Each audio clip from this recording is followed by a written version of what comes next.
ස්පීටයි හැමෝටම හැමෝම සතුටින් පරිස්සමෙන් ඉන්නවා කියලා හිතනවා. බලන්නකෝ මේ අද මෙන්න මෙයත් අලුතෙන් මලක් දීලා තියෙනවා. මෙයන් මේ පළවෙනි පාට තමයි මල දුන්නේ. බලන්නකෝ. ඒ පීසිය තව වර්ගයක්. ඉතින් මෙයාලා මංගාවේ හිටියේ නෑනේ. මේ ඔක්කොම ඕඩර් කරලා ගත්තේ වෙන් තමයි මේ දැන් පළවෙනි පාට මෙයාත් මලක් දුන්නා. හරිම ලස්සනයි. ඉතින් අදත් හොඳටම වහිනවා සැරෙන් සැරේ වහින්නේ. දැන් ඔය ආයි චුට්ටක් පායලා තියෙනවා. දැන් ආයෙ ඉතින් තව ටිකකින් වහි. දැන් ඔය හුලඟ එහෙමත් තියෙනවා. ඔහොම තමයි. දැන් ආයෙ වැස්ස පටන් ගත්තනේ. ඉතින් මේ දැන් පායලා තිබ්බට ඔය දැන් ආයෙ පොද වැටෙනවා. මේ ඔහොම තමයි අද ඉතින් මුකුත් වැඩක් කරගන්න බෑ. ගේ ඇතුලේ මොන හරි කරගන්න දෙයක් කරන්න වෙන මුකුත් කරගන්න වෙන්නේ නැහැ. මෙන්න මෙයාවත් කට් කරන්න දැන් කාලේ හරි. බලන්නකෝ. මං එයාව ගේනකොට සාමාන්‍යයෙන් පොඩි ඉතින් මේ දැන් එයා උඩට මේ වැලක් වගේ යන්න අරගෙන ඉතින් එයාවත් මේ හරියෙන් කට් කරලා තව එකක් හදාගත්ත හැකි. ඉතින් ඒ සිංගෝනියම් එකත් හරිම ලස්සනයි.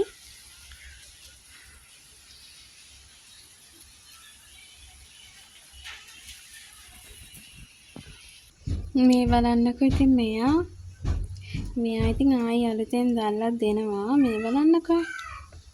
හරිම ලස්සනයි. මම නම් හරිම ආසයි මේ ප්ලාන්ට් වලට. ඉතින් මේ අර මල් තියෙන ඒවටත් වඩා මේවා ලස්සන බලන්නකෝ. හරිම ලස්සන විදියට ඒවා කොළවල වර්ණ එහෙම.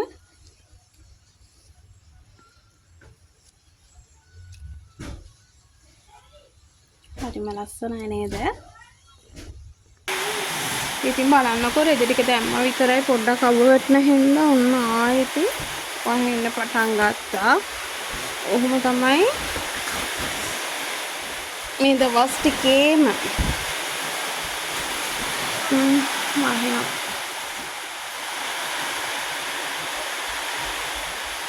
අද නම් එළියේ කිසිම වැඩක් කරගන්න වෙන්නේ මෙන්න මෙතන අස් කරගන්නත් ඕනේ. මොකද මම මෙතන පැල හදලා දැන් අර ඒක තියාගන්න ඉඩකුත් නෑ. මේ හරිය මේ අර පිටිපස්සේ හදන තැන මේ ටික හදාගන්න වෙලාවක් හම්බුන්නේ නෑ පැල තියන්න. තා මේ හරියේ ඉතින් මේ ඔක්කොම තියලා තියෙන්නේ ඉස්සරහනේ මේ ඉස්සරහ පොඩි කෑල්ලක් තියෙන්නේ. ඉතින් ඔතන මේ හරියට කිලිට වෙලා දැන් තියෙන මේ පැල තියලා දැන් අර වහින හින්දා හරිම බයයි මේ සත්තු. ඒ කියන්නේ එනවනේ වහින වෙලාවට. ඉතින් මේ ටික මම අද කොහොම හරි පොඩ්ඩක් හරි අස් කරගන්න තමයි හිතන් ඉන්නේ. මේ විදිහට බලන්නකො හුලඟ. ඔයාලට පෙන්නන්නම් මාරම හුලඟක් තියෙන්නේ. ඒ වගේම තමයි අර සැරෙන්සරේ වහිනවා. අර වැස්ස එක දිගටම තියෙන්නේ නැහැ. මම හිතන්නේ හුලඟට යනවා. ආයි මේ එනවා ඒ වගේ.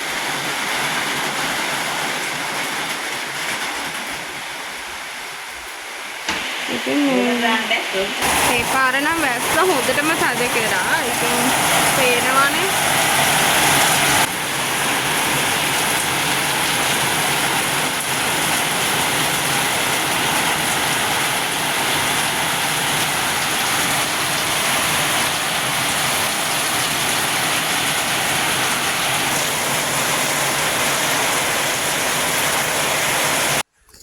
එළියේ ඉතින් කිසිම වැඩක් කරන්න බැරි හින්දා මම ඔන්න ඉතින් ගේ ඇතුළ අස් කරන්න ගත්තා. ඉතින් අද පේනවනේ මෙතන හැටි. ඉතින් ඔන්න ඔය විදිහට තමයි ටික දවසක් යනකොට මේ තියෙන්නේ. ඉතින් මං හිතුවා මෙතන අස් කර ගන්න ඕනේ කියලා.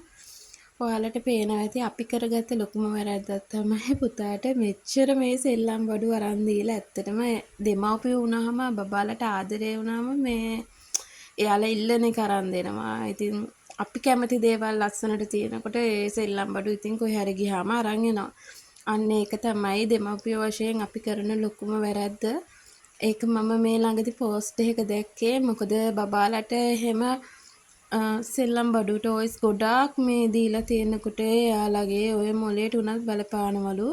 මොකද එයාලට ඒ කියන්නේ අර ගොඩක් තියෙනකොට එයාලට අර ඒවෙන් කරන දේවල් ඒ කියන්නේ ඒවා එයාලා ඒ කියන්නේ අර මට එක කියන්න තේරෙන්නේ නැහැ මට තේරෙන විදිහට මම ඔයාලට කියන්නම් මේ අර ඒගොල්ලෝ අර ඒ වගේ දේවල් තිබ්බහම යාලට කොයිකද තෝරගන්න කියලා හිතා ගන්න බෑ. දැන් සීමිත සෙල්ලම් බඩු ප්‍රමාණයක් පොඩ්ඩක් තිබ්බහම ඒ කියන්නේ සෙල්ලම් බඩු 4-5ක් තිබ්බහම එයා ඒකෙන් කතන්දර හද මේ සෙල්ලම් කරනවලු. ඉතින් මං හිතනවා මම මේකට එකඟ වෙනවා. මම ඒ පෝස්ට් එක දැක්කොත් මං ෂෙයා කරන්නම්. මං හිතනවා ඇත්තටම ඒ දේ ඇත්ත කියලා. මොකද මෙයා මේ කිසිම සෙල්ලම් බඩුවකින් සෙල්ලම් කරන්නේ නැහැ. එයා කරන්නේ මේ කොහේ හරි උඩක නගින එක එක්කෝ මොනවා හරිම අවදානම් වැඩක් තමයි එයා කරන්නේ. ඉතින් මෙයා ගාවම එක්කෙනෙක් ඉන්නම ඕනේ.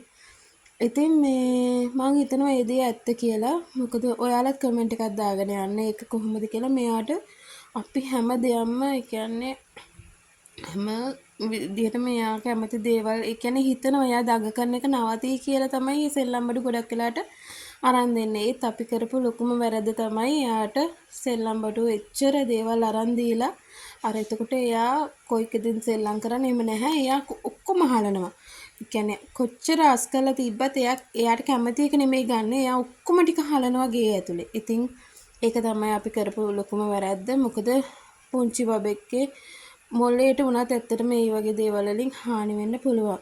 ඉතින් දෙමාපිය වශයෙන් අපි යාලට ආදරේ හින්දා අපි මේ දේවල් කරනකොට ඇත්තටම අපි හොයලා බලන්න ඕනේ මේ දේ හරිද වැරදිද කියලා. ඉතින් අපි කරපු වැරද්ද මම ඉස්සරහට හදා ගන්නවා. මම ඇත්තටම එයා කැමැතිම ටොයිස් කීපයක් තියලා එයාට ඒ කියන්නේ මොන හරි ඇක්ටිව් කරන ඒ දේවල් විතරක් තියාගෙන අනිත් පුංචි ඒ කියන්නේ ඒ අවදානම් තියෙන සෙල්ලම් බඩු හැමදේම අයින් කරන්න තීරණය කරගත්තා.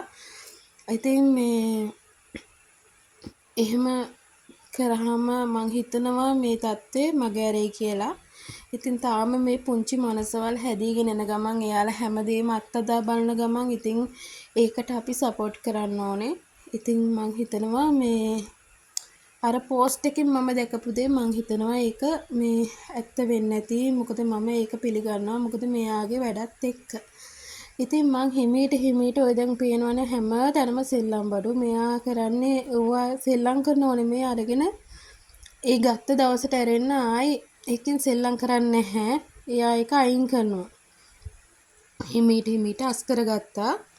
ඉතින් අපි දවසින් දවස ඒ වගේ දේවල් ඉගෙන ගන්නකොට ඉතින් මට හිතුණා මම ඒ දැනගත දේ ඔයාලට බෙදා ගන්න ඕනේ කියලා. ඉතින් ඔයාලත් ඒ ගැන කමෙන්ට් එකක් දාගෙන යන්නකෝ. ඒක කොහොමද ඔයාලා ඒ විදිය දකින්නේ මේ ඒක ඔයාලගේ ගෙවල් වල බබාලාගත් එහෙමද කියලා මේ කමෙන්ට් එකක් දාගෙන යන්න. මොකද මට වගේම මගේ වීඩියෝස් බලලා අනිත් තව ඒ වගේ අම්මලාට ඒක මේ වැදගත් වෙයි කියලා හිතනවා.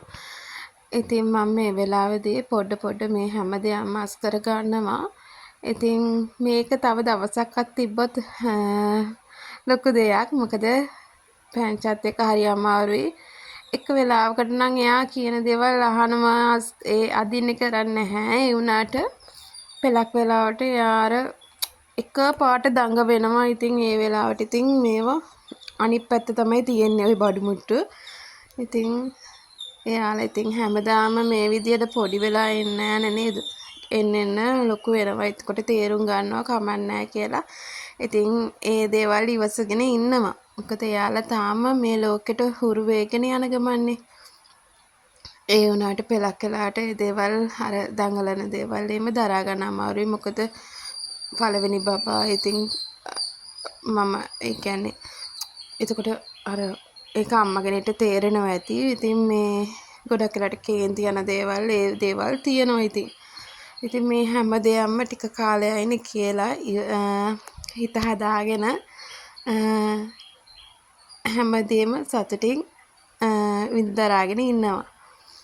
ඉතින් මේ විදිහට මම අද ඔක්කොම ටික අස් කරගත්තා. මොකද මේ පුටුවල දූවිල්ල ඉතින් අපි පාරක් අයිනෙත් නෙමෙයි ඉන්නේ ඇතුළට වෙන්න ඉන්නේ. ඒ වුණාට හරිම දූවිල්ල මේ කියන්නේ ගොඩක් එකතු වෙනවා. ඒක ඇයි දන්නේ. ඉතින් ගෙදරත් සිවිලිම ඒ ඔක්කොම ගහලා තියෙන්නේ. ඉතින් ඒ වුණාට හරියට මේ දූවිල්ල බැඳිලා තියෙනවා. මේ අර ඉතින් දවස ගානේ පිහිදාන්නේ නැහනේ. එහෙම කරන්න අමාරුයිනේ. ඉතින් මට පුළුවන් හැම වෙලෙම මම මේ අස් කරලා ඒ විදිහට තියා ගන්නවා. ඒත් පෙලක් වෙලාවට ඉතින් මට ඒ දේවල් කරගන්න අමාරුයි. ඉතින් මේ ওই විදිහට මම අද මේ හැම එකක්ම පිහිට මේ අස් කරගත්තා. ඉතින් මගේ පුතත් ඒ දේවල්ට උදව් කරවලට පේනවා ඇති. පොඩි වුණාට ඒ දේවල් කරන්න මේ එහා මම කියලා දීලා නේ මං එයාට දුන්නා විතරයි එයා ඉල්ලුවාම බ්‍රෂ් එක. එයා ඉතින් ඒ දේවල් මේ අර නිකන් මං කරන දේවල් බලාගෙන වෙන්නේ නැති ඒව කරනවා. ඉතින් අපි දේවල් කරනකොට තමයි අපි යම්කිසි දෙයක් කරනකොට තමයි එයාලත් ඉගෙන ගන්න. ඉතින් ඒගොල්ලෝ අනුකරණය කරනවනේ පුංචි කාලෙම හැම දෙයක්ම ඒ වගේ. ඉතින් ගොඩක් වෙලාවට මෙයා දැන් එළියට ගියත් මෙයා කකුල් දෙක පිහිදගෙන එන්නේ. ඒ දේවල් හරියට මේ අර අපි කරන දේවල් තමයි එයාලා බලාගෙන කරන්නේ. මම මේ වෙලාවේ ඔයගොල්ලන්ට පේනවා ඇති කොන්ද අල්ලගෙන ඉන්නවා. මගේ ඔව් කොන්ද කැක්කුම හැදෙනවා. මේ ටිකක් වෙලා මේම හිටගෙන වැඩ කරනකොට මේ ගේ පොඩ්ඩක් අතු ගන්න ගත්තත් ඒ වගේ මගේ එක පැත්තක් කොන්දේ පොඩි ප්‍රශ්නයක් තියෙනවා. ඉතින් ඒ දේවල් හිත හිටියොත් ඉතින් වැඩ කරගන්න බෑනේ. ඉතින් ඔන්න ඔය විදියට තමයි මං අද දවස බබත් එක්ක මේ ටික ආස් කරගෙන ඒ ටික කරගත්තේ. හැම නිතරම මේ වගේ මේ ආස් කරා කියලා මේ විදියට ලස්සනට එහෙම්මම තියාගන්න බෑ. ඒත් මේවා පිරිසිදු කරලා ඒ විදියට තියාගන්න ඕනනේ. පුළුවන් හැම නිතරම කරන්න ඉතින් ওই ටික තමයි. ඔයාලට පේනවා ඇතිනේ මේ බිත්තියෙම. ඉතින් මං ඒ දේවල් වලට යාට නිදහස දීලා තියෙන්නේ. මොකද පුංචි බබෙක් වුණාම ඒ දේවල් කරන්න ඕනේ. මොකද එයාලා ආයි ලොකු වුණාම මේ දේවල් කරන්නේ නැහැ. ඉතින් අපිට බිත්ති නම් ආයි අලුතෙන් මේව කරගන්න පුළුවන් නේ. ඔන්න ඔය විදිහට තමයි මං අලුතෙන් අස් කරගත්තේ එතන. ඉතින් හැමදාම එකම විදිහට නැතුව චුට්ටු මං එහාට මෙහාට කරලා වෙනස් කරනවා. ඉතින් ඊළඟට මට තියෙන ඊළඟ දවසේදී මෙන්න මේ මේසේ අස් කරන්න කෑම මේසේ. ඉතින් එතනත් ටිකක් හැඩි වෙලා ටික නේ ගොඩක් හැඩි වෙලා තියෙන්නේ. ඉතින් මේ අර බබා ඉන්නේ හින්දා අපිට ප්ලග් ඒ ෆෝන් එහෙම charge කරන්න වෙනම තැනක් මේව කරගන්න අමාරුයි. ඉතින් අපි අර පොඩ්ඩක් කෑම මේසේ එතන තමයි මේව කරගන්නේ. ඔන්න ඔය විදිහට තමයි ඉතින් අන්තිමට එතන ලස්සන කරගත්තේ අද සාලේ. ඉතින් මම ඉස්සරහත් මේ හවස චුට්ටක් මේ අස් කරගත්තා. පැල ටික පොඩ එහාට කරලා. එහෙනම් ආයෙ අලුත් වීඩියෝ එකක් අරන් එනකන් ඔයාලා හැමෝටම යසුපීටයි.